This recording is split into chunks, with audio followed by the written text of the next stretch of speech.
Welcome back to Thulasi's kitchen vlog.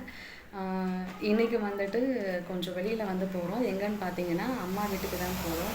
ரொம்ப நாளாக கூப்பிட்டுக்கிட்டே இருந்தாங்க, லீவு விட்டு ஏமா வரல அப்படின்ட்டு. சரி இன்னைக்கு சண்டே ஒரு விசிட் வந்து பண்ணிடலாம் அம்மா வீட்டுக்கு அப்படின்ட்டு. ஸோ அங்கே தான் கிளம்பிட்டு இருக்கோம். இப்போ அம்மா வீட்டுக்கு போய் பார்க்கலாம்.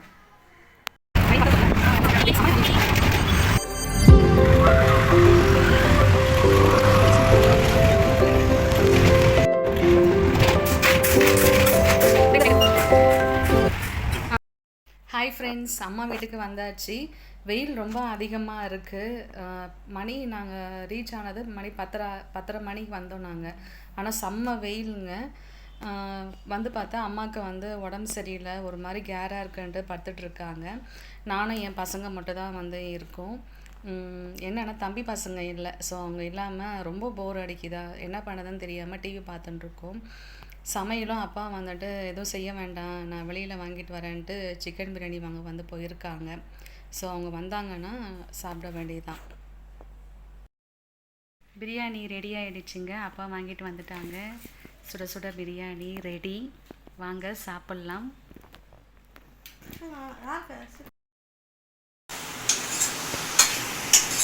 நீ மம்மி வீட்டில் வந்து சமையலா? ஆமாம், என் மம்மிக்கு உடம்பு சரியில்லை, ரொம்ப டயர்டாக இருக்காங்க, ஃபேஸும் ரொம்ப டல்லாக இருக்குது. ஸோ அதனால் வந்துட்டு நான் இது டிஃபன் செய்யலான்னு ரெடி பண்ணிகிட்ருக்கேன். இட்லியும் வெங்காயம் சட்னிக்கு வந்துட்டு நான் ரெடி பண்ணிகிட்ருக்கேன்.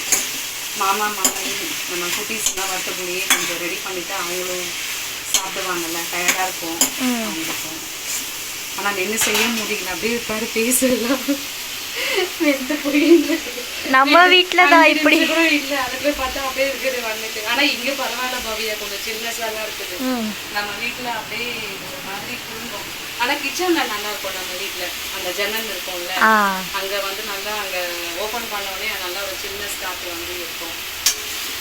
நான் அம்மா வீட்டுல வந்து என்ன பண்ணேன்னு கேட்டீங்கன்னா, வந்தேன், சாப்பிட்டேன், நல்லா தூங்கினேன்.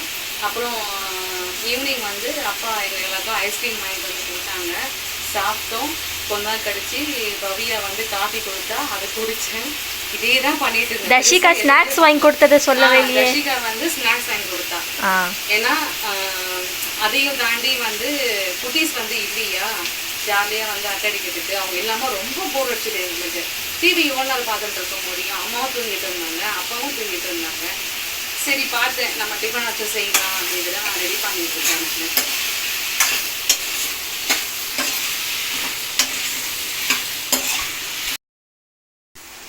இதில் நான் என்னன்னு தெரியாமல் ஊற்றிட்டேன் பவியா. ஊற்றுனதுக்கு அப்புறம் தெரிஞ்சிச்சு இது நல்ல எண்ணெய் அப்படின்ட்டு. நல்லெண்ணெய் நான் செஞ்சது இல்லை. டேஸ்ட் எப்படி வரும்னு தெரியல. நல்லா தான் இருக்கும் நல்லெண்ணெய் சமைச்சா. நல்லெண்ணெய் சமைச்சா நல்லா தான் இருக்கும். நான் வந்து மீன் குழம்பு, அதுக்கப்புறம் காரக்குழம்பு, அதுக்கு தான் நான் வந்து யூஸ் பண்ணியிருக்கேன் நல்லெண்ணெய். நான் இந்த மாதிரிலாம் நான் வந்து செய்யும் போதே ஏதோ ஒரு வந்து இது வந்து ஃப்ளேவர் வருது. நல்லெண்ணெய் ஃப்ளேவர் சாப்பிட்டா என்ன சொல்ல போகிறாங்களா தெரியல. வேறு நல்லா தான் இருக்கும்.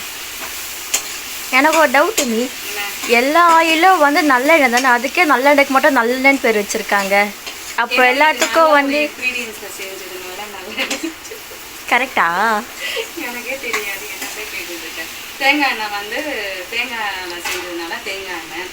இது வந்து எள்ளுல நல்ல எண்ணெய் வந்து எள்ளுல செய்வாங்க. அப்போ எள்ளு எண்ணெய் தானே சொல்லணும், ஏன் நல்ல எண்ணெய்னு சொல்கிறாங்க? ஏன்னா எண்ணெயும் நல்ல எண்ணெய் தானே, அதே இதை மட்டும் ஸ்பெசிஃபிக்காக நல்ல எண்ணெய் அப்படின்றாங்க. எனக்கும் நிறைய கேள்விகள்லாம் இருக்கு. ஏன் லேடிஸ் மட்டும் சமையல் செய்யணும்?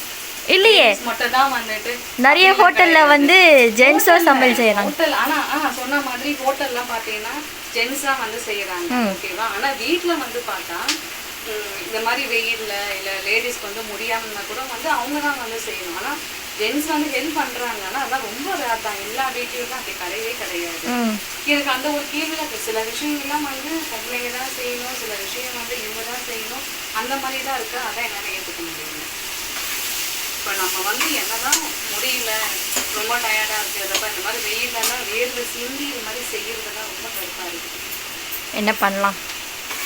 சாப்பாடுக்கு லீவ் விடலாம், பட் நம்மளால சாப்பிடாம இருக்க முடியும். ஆமாம், ஏன்னா நமக்கு சோறு முக்கியம். வதங்கிடுச்சு, நல்லா அது கொஞ்சம் ஆறட்டும். கொஞ்சோண்டு புளி எடு. புளி வந்து கொஞ்சோன்னு சேர்த்துருக்கேன் பவியா. இது நல்லா ஆறட்டும். ஆறினதுக்கப்புறம் கொஞ்சம் உப்பு சேர்த்து அரைச்சிக்கலாம். கடுகு போட்டு தாளிச்சிட்டேன்னா சட்னி ரெடி ஆயிடுச்சு. இப்போ என்னன்னா இப்போ நம்ம வீட்டிலே பாரு, நான் வந்து எல்லாம் ஒன்று ஒன்று பார்த்து பார்த்து செய்வேன். ஆனால் உங்கள் டேடி வாயில் வந்துட்டு நல்லா இருக்கு அப்படின்னு வந்து வரவே வராது. இப்போ ஏதாச்சும் ஒரு டிஷ்ஷு வந்து செய்யட்டுமே, என்ன சொல்கிறது, ஒரு முட்டை ஆம்லேட்டு இல்லை முட்டை பொடிமா செய்யட்டுமே 100 வாட்டி கேட்பேன். நல்லா இருக்கா வாயில் வைக்கும் போதெல்லாம் கேட்பாங்க, நல்லா இருக்கா எப்படி இருக்குன்னு. நான் வந்து அவர் செஞ்சுட்டு அவர் வாயே பார்த்துட்டு இருப்பாங்க. நல்லா இருக்குன்னு ஒரு வார்த்தை சொல்லவே மாட்டாங்க. எனக்கு அந்த ஒரு விஷயம் தான் ரொம்ப கஷ்டமாக இருக்கும். சொன்னால் நான் என்ன சொல்கிறது, நமக்கும் வந்துட்டு ஒரு நம்மளோட மிஸ்டேக்ஸ் கூட கரெக்ட் பண்ணிக்கலாம். அப்படி கிடையாது. நம்ம வந்து அவங்களுக்காக ஒன்று ஒன்று பார்த்து பார்த்து செய்கிறோமா, அது நல்லா இருக்குன்ற வார்த்தை சொல்லும்போது நம்ம அவ்வளோ மெனக்கெட்டு வந்து செய்யறதுலாம் கொஞ்சம் ஒரு இதுவாக வந்து அந்த ஒரு விஷயம். ஓகே ஃப்ரெண்ட்ஸ், நான் அம்மா வீட்டிலேருந்து எங்கள் வீட்டுக்கு நான் ரிட்டர்ன் போயிட்டுருக்கோம். நான் வீட்டுக்கு வந்தது அம்மாவும் அப்பாவும் ரொம்ப ஹாப்பி தான். ஆனால் என்னால் அங்கே ஸ்டே பண்ண முடியல. இந்த வீக்கெண்டு இப்படி தான் எங்களுக்கு போச்சு.